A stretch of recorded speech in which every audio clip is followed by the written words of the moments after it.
Olá pessoal, sejam bem-vindos ao canal Aprenda Fácil Educação Financeira.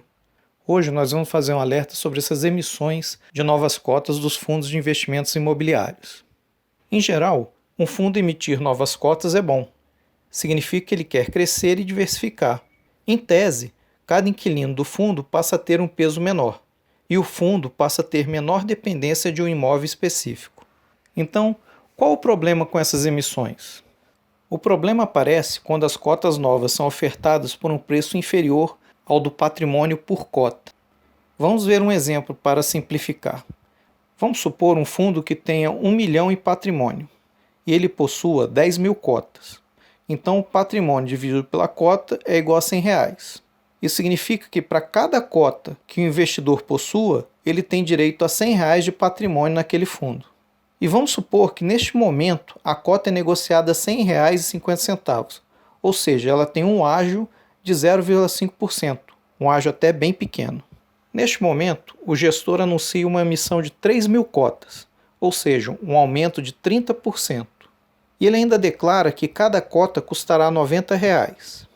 Para piorar o caso, vamos supor que o gestor não cobre o custo dessa emissão do novo investidor, e esse custo seria algo em torno de 5%. Então, vamos calcular o novo patrimônio do fundo. O valor patrimonial do fundo vai ser igual a 1 milhão, que é o que ele já tinha, mais R$90, que é o valor da nova cota, vezes 3 mil, menos os 5% de custo dessa emissão. Então, no final, a gente vai ter um valor patrimonial por cota de R$ 96,51.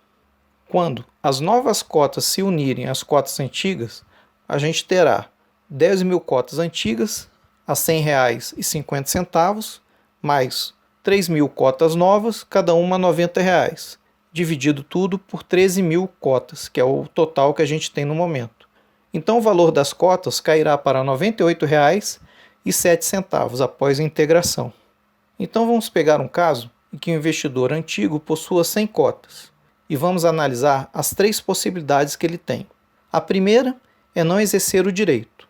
A segunda é exercer o direito e comprar 30% a mais de cotas. E no terceiro, ele vende as cotas na data X. Ou seja, ele ainda teria o direito de adquirir as cotas novas.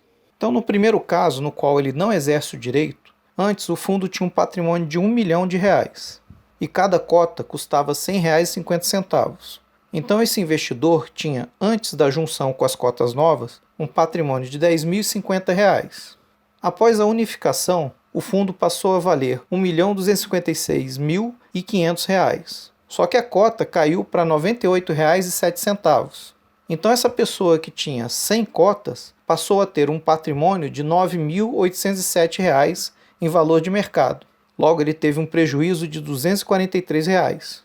Além disso, se ocorresse qualquer crise no fundo e ele terminasse, a pessoa que tinha 100 cotas tinha um valor patrimonial de R$ 10 mil.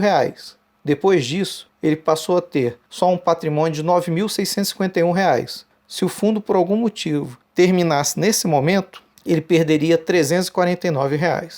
Vamos analisar agora o segundo caso, no qual o sujeito exerce o direito de comprar as novas cotas. Em relação às cotas antigas, ocorre o mesmo do que o investidor que não exerceu o direito. Ele também terá um prejuízo de R$ 243 sobre as cotas antigas. Mas agora ele tem uma vantagem. Ele comprou as cotas novas a R$ 90, enquanto que a gente viu que depois da união elas vão custar R$ 98,07. Ele tem um ganho de R$ 242,10, que praticamente anula a perda dele.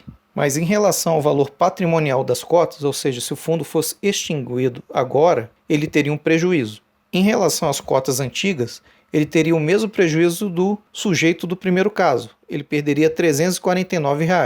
Nas cotas novas, que ele comprou a R$ 90, mas agora o valor patrimonial por cota é de R$ 96,51, ele teria um ganho que é obviamente insuficiente para bater o prejuízo com as cotas antigas que ele tem. Agora vamos ver uma estratégia muito pouco usada no mercado, que é o sujeito aguardar a data X e vender as cotas antigas.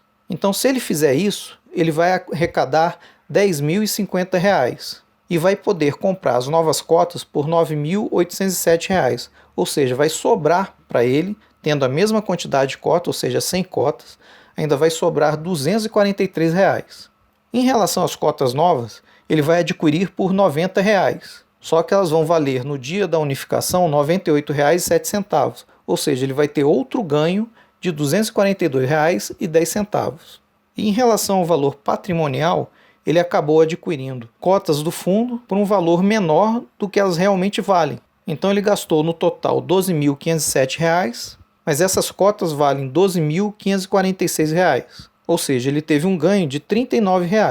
Veja que normalmente deveria se cobrar um custo de oportunidade para o novo investidor entrar naquele fundo, mas esse custo acaba sendo transferido para o investidor antigo, que por sua vez já pagou por isso quando ele entrou pela primeira vez no fundo. É justa essa situação? E o investidor antigo ainda enfrenta um outro problema. Ele vê diminuir o quanto que ele recebia em reais por cota. Então aqui é exemplo de um fundo que eu peguei, ele pagava R$ 66 por cota, já estava esse valor por 6 meses, e após a união ele passou a pagar 42 centavos, já que ele ainda não alocou o capital novo. Normalmente um fundo tem em torno de 200 contratos para assinar, só para comprar um imóvel novo. É muito trabalho e leva tempo. Aí o que aconteceu com esse fundo? 3 meses depois, ele tinha conseguido só gastar 30% do valor arrecadado. Então, o investidor antigo viu os seus 66 centavos por cota cair para 42 centavos e 3 meses depois está apenas 48 centavos, longe ainda do valor que ele recebia. E quando ele vai voltar a receber o mesmo valor por cota? Ninguém sabe. E por hoje a gente fica por aqui. Aquele abraço.